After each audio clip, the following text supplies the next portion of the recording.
Annyeonghaseyo, sekarang review drama Private Life. Sebelum itu jangan lupa ya follow Twitter, Instagram aku, subscribe, like, and comment juga ya. Jangan lupa loncengnya biar update terus tentang drama Koreanya.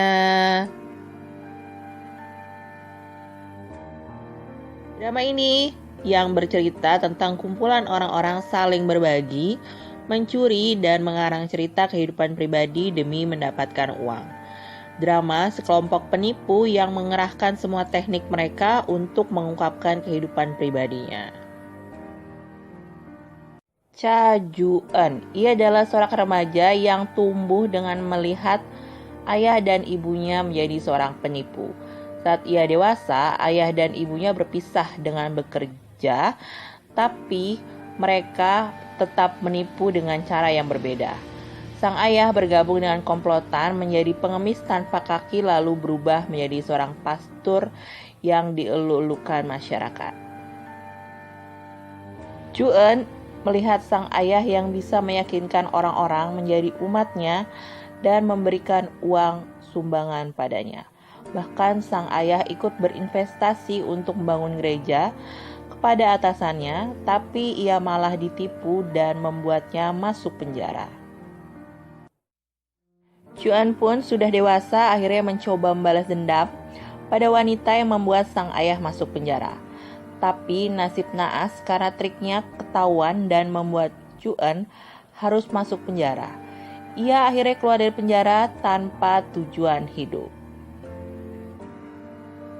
Tapi salah satu anak buahnya yang dulu memberikan pekerjaan agar ia masuk ke sebuah perusahaan untuk mengambil sesuatu.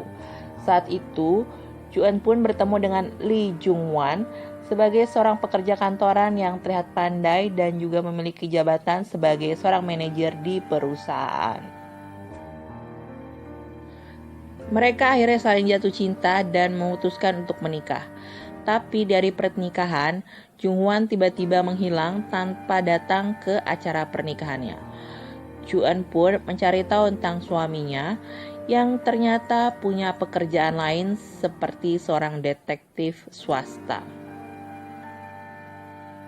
Ju-eun pun merasa tertipu dengan Jung-wan karena selama ini rumah yang dibilang sudah dibayar ternyata hanya disewa 1 bulan saja. Ia pun berusaha mencari Jung-wan dan ternyata sang suami ditemukan sudah meninggal dengan mobil yang terbakar.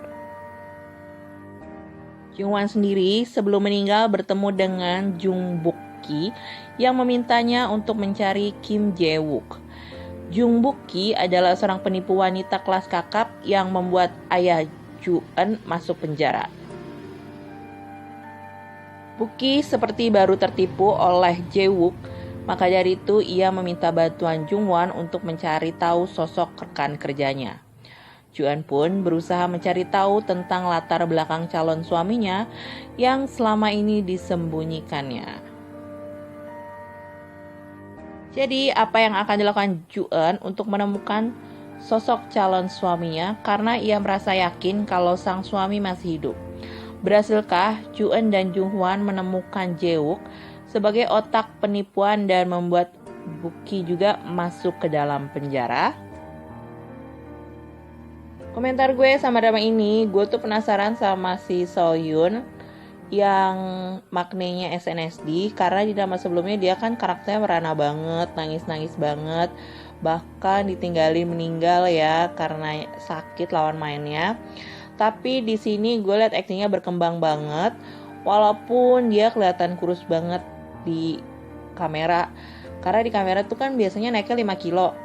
Nah itu berarti dia tuh mungkin timbangannya 45, sebenarnya dia 40 kali ya, karena tuh kurus banget, kelihatan banget tulangnya gitu. Menurut gue dari segi cerita menarik banget karena mengangkat tentang kelompok penipu yang jarang-jarang banget diangkat di drama TV nasional.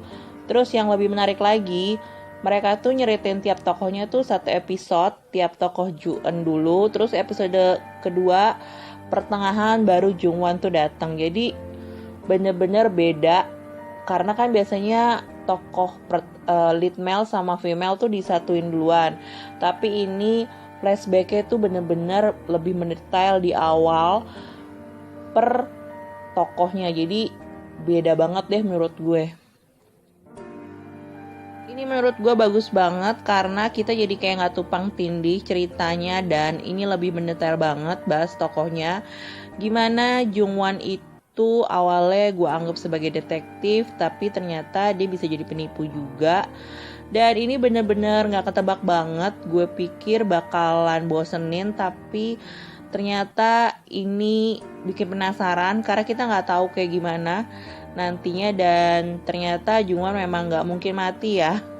Kalau lead male kayak gak mungkin mati. Dan gue sih baru nonton pas Jungwon nyelamatin si Jo-eun gitu. Cuma ternyata seru juga ceritanya. Kyung-pyo yang jadi Jungwon ini aktingnya emang natural banget dari awal. Dan mau dipasangin sama siapa aja kayak cocok banget. Bahkan menurut gue ini chemistry-nya paling dapat banget karena kan diceritanya suami istri gitu kan. Jadi real banget dan ada so sweet-nya gitu. Terus menurut gue juga adegan kiss-nya juga lumayan natural banget, layaknya pasangan. Jadi gak ada rasa canggung dan emang profesional banget. Tapi kayaknya pas di Knowing Brothers itu Kyung-pyo malu-malu gitu ngeliat si Sol-hyun karena emang cantik banget. Terus emang cewek ini kan pinter ya, jadi ya siapa sih yang gak suka. Selain Kyung-pyo ada juga si mantan penguping di Korea Utara ini, si bapaknya si temannya Hyun Bin. Dia tuh jadi jahat di sini, licik gitu. Dan menurut gue aktingnya bagus, bahkan dia ada adegan kiss yang memang cukup hot juga sih gue lihat. Menurut gue ya seninya di TV nasional memang seperti ini, tapi nggak hilang kok dari alur ceritanya.